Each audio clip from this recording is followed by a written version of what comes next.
Inside PressBox is presented by Freedmont Mortgage. Don't make a 30-year mistake by choosing the wrong lender. Go to Freedmont.com now for all of your mortgage needs.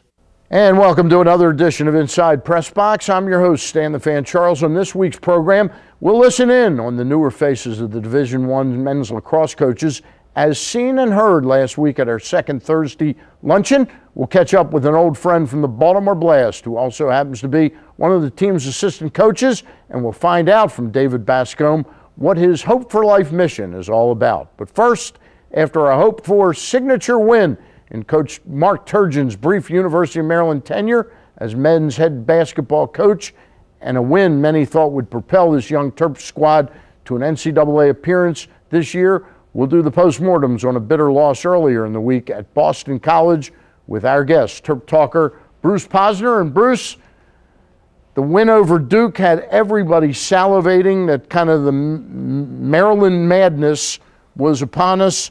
This was kind of a tough psychological change of pace to go up to have to play in Boston in front of about 4,000 fans. 4,000, probably was about 2,500. Okay. It was a non-hostile environment. And, you know, it's funny, as I was at the Maryland game and I watched the students storm the court and it was such a high, I thought to myself, we got to go to Chestnut Hill and play this team that is so different than most of the teams we play. And there's going to be somewhat of a letdown. And it was a very, very disappointing loss. You know, it was amazing at that game. At that one point, it was like 23-23 in the first half. And then this number 2, Logan Aaronhold hit 3 3-pointers in a row, and it looked like, as Dickie V would say, blowout city, and they went into the half with a 7-point lead, and I don't know what happened to this team. It's a perplexing situation, this one game, but it's a microcosm of what this team looks like all year long. Well, young teams usually have trouble on the road, and Maryland has been no exception. They came out flat, 5 points in 10 minutes to begin the second half. Nobody could hit a shot.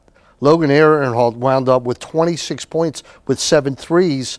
And if you look the rest of the team, and then Boston College throws in this guy who barely plays, Eddie Odio, and he has 6 blocks. I mean, it was bizarre, but it was such an important statement game for Maryland had they won it. But they didn't. All right. Now, this is Mark Turgeon's second year.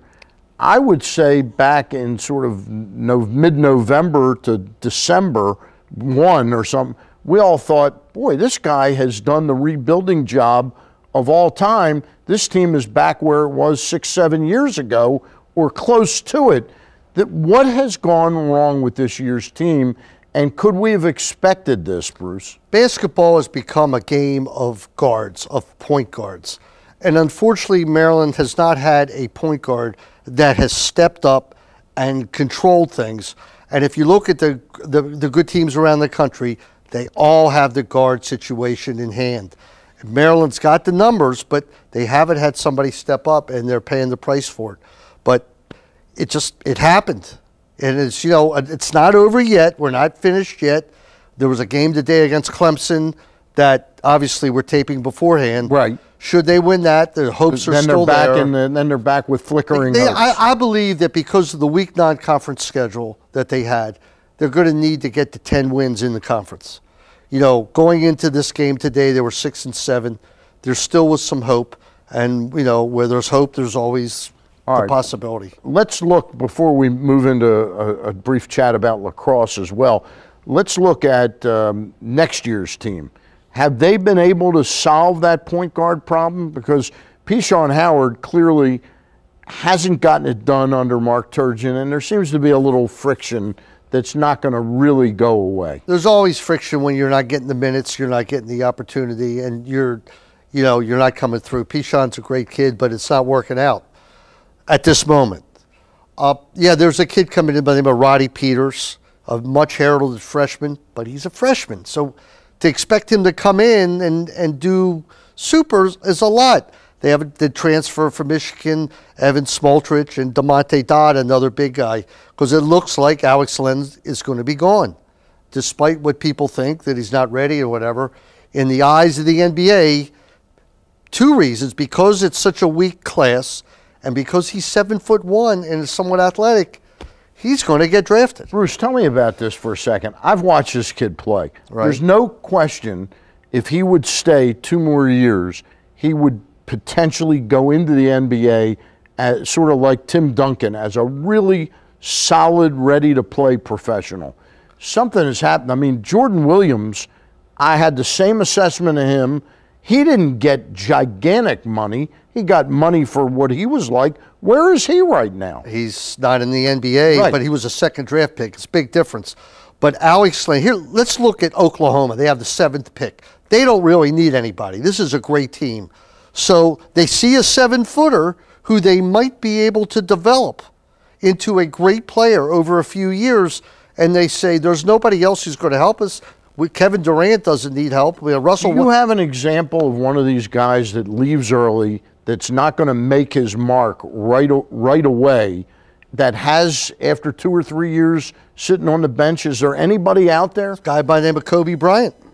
I'm talking about a big man, though. I'm talking big man. Maybe. What was the guy, Jermaine? The guy Maryland had, and then he decided not to go under Gary. That 12 years ago, 14 years ago. Slipping my mind. Yeah. But there have been guys who go, takes a couple years for them to develop. They go very young. A lot of them fall by the wayside. It's not anything guaranteed. But you know, Stan, first round money is a lot of money. I know. And when you know you're going to be a lottery pick, wow, it's hard to say no. And most coaches will not stop the kid from saying no. All right, Bruce, we got to run. We ran out of time before we talked lacrosse. I know how you feel about the Terps lacrosse team, though. Look out. The sky's the limit. Got 2 great teams in town, at least. Right. When we get back, we're going to catch up with a man on a mission. That's David Bascombe, Blast assistant coach. Stay tuned. Inside PressBox is presented by Friedmont Mortgage. Don't make a 30-year mistake by choosing the wrong lender. Go to Friedmont.com now for all of your mortgage needs.